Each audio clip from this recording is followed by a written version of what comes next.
Okay, now here's the first of the big rules that makes the checkers feels like the checkers game. If you can capture something, then you must capture it. So you cannot avoid a capture and do an innocent shuffle instead. So to ensure this, I need to know whether any of the pieces of the current player site has a capture available or not. So let's go here to the game.js, and basically here let's add a function. I would call this has any capture, and we would give the current color or current player's color. Now here we just scan every square of this color and ask, does it have a legal move or not? If it has a legal move, does this legal move include a capture or not? So let me write the function. So I would need 2 for to go through the board. So first one for the rows going from 0 to 8 or to the board length. Also here I would have another for loop, this time for the C, doing the same thing.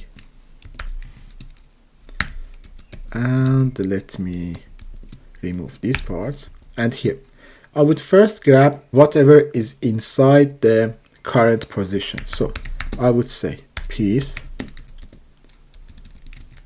is going to be state dot board at R and C. Okay, now there might be a piece here, there might not be a piece here, so I need to check that. If there is no piece, or maybe the piece that is here is not the color that we want.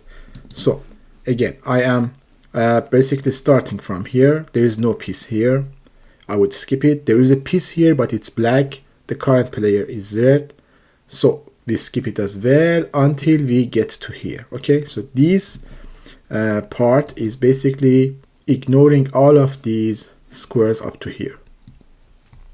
Or this piece dot color is not the same color that we want currently, then we can continue. Okay, so now we need to write the part to see if this piece, which is a red piece, has any capture or not. So how would we do that? Here we can go and say if the legal moves that this piece has some move where that move is a capture, right? So m dot capture. If you found this, then say yes, this current player has a capture available. So we return true. Otherwise, if we go through the for loops and we didn't find anything, we just return false here. Okay, now I would need another function to see if the current piece has any capture, and in this case remove the remaining moves for it. So I mean, if I go here, well, basically something like this, I want to remove this move. Okay, so let's call this get moves for the piece,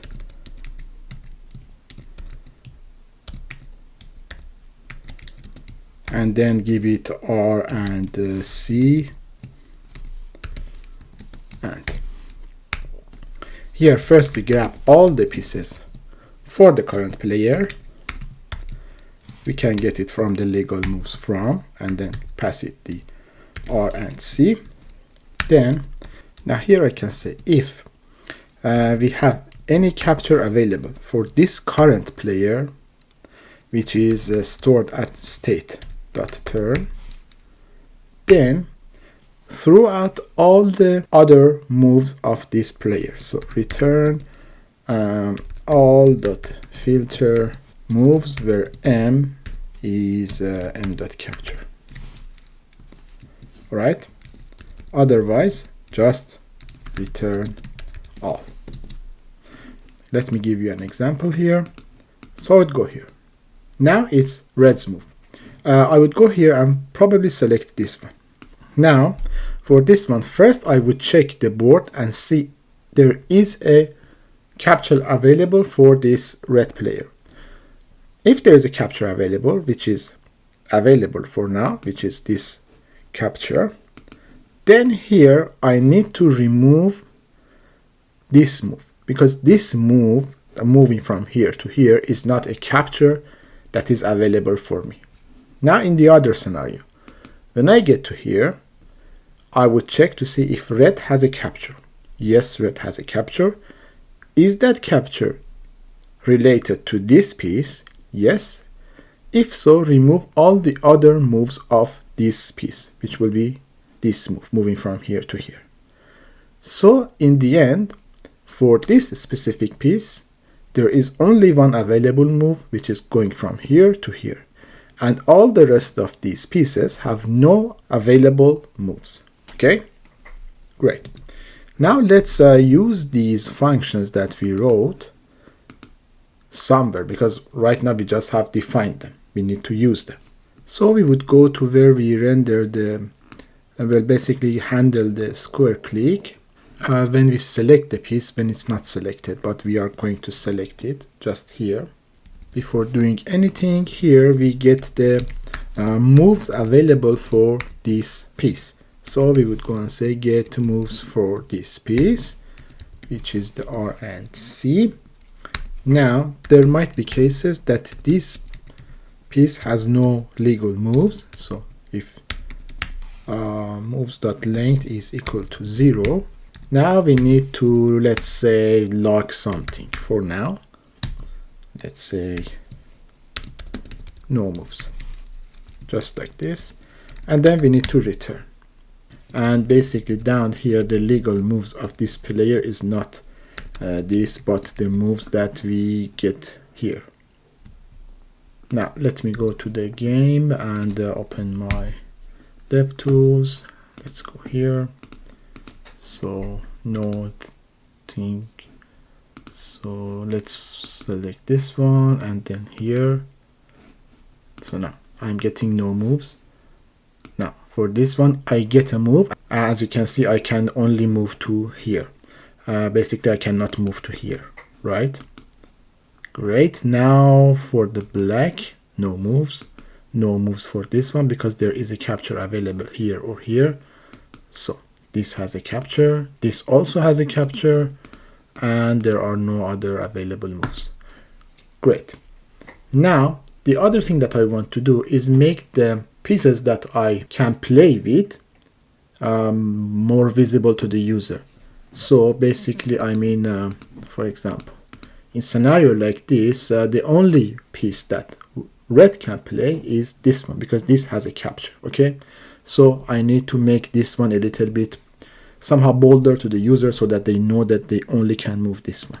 Okay, or for example here for black, this move is available from here to here. This piece can move, these pieces all can move, these two cannot move. And let's make this a little bit easier for the user. So let's go to the render board for now. And when we are rendering the basically the piece that we want to show to the user, this part, after adding the active, we can say provide something like a ring on every piece that has at least one move available. So here I would go and say if the piece dot color is the current player's color, so state dot turn, and this piece has moves available for it, R and C, and the length of these moves is basically greater than 0. Now I can go and say add some class to this piece. So p.classList dot add maybe, let's say, selectable. Okay, so now let me go here and now for black, well, this is selectable, and basically this shall be selectable as well, which it is, but not for this one. Great. Now to the CSS part. Let's go here and to the part when we have the piece.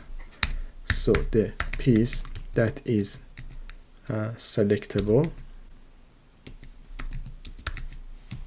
Let's say it has a shadow, something like this. I just copy pasted from here because this is not very relevant to our code, just some CSS style. And as you can see, for black, these pieces can now move. And then again for the red. Then again for the black. Only these two are available.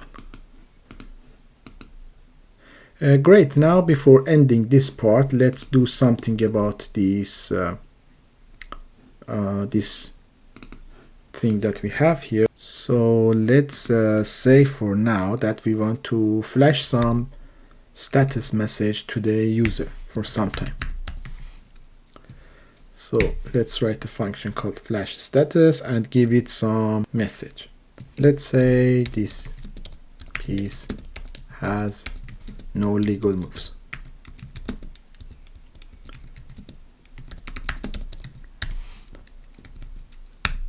Then return.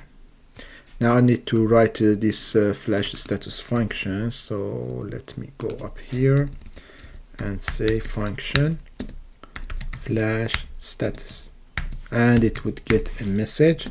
Now I want to flash this message, meaning that it shows for 1 or 2 seconds and then it goes away to the previous message that it was showing.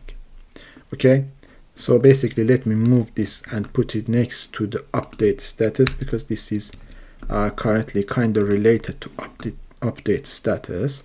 Here we want the status element that would show the status, which is only being used here, to have some new text. The text that it would have is the message that has been coming.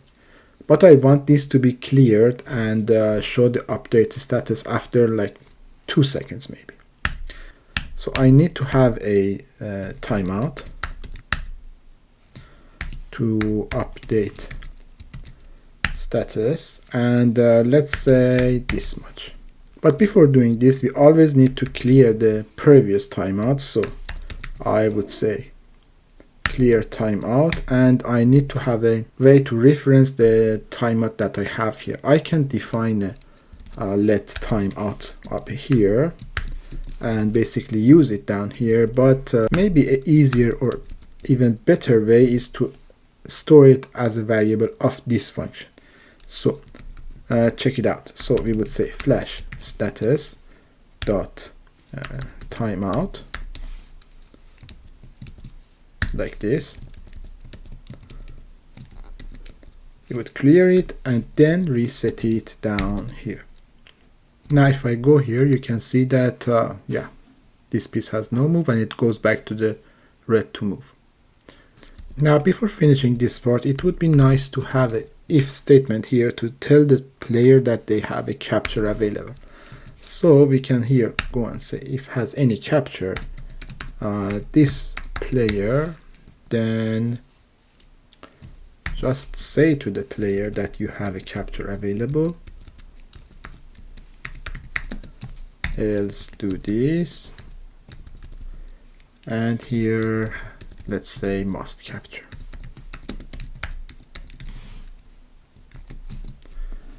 Now if we go here and do this and then this, we can see that red must capture now.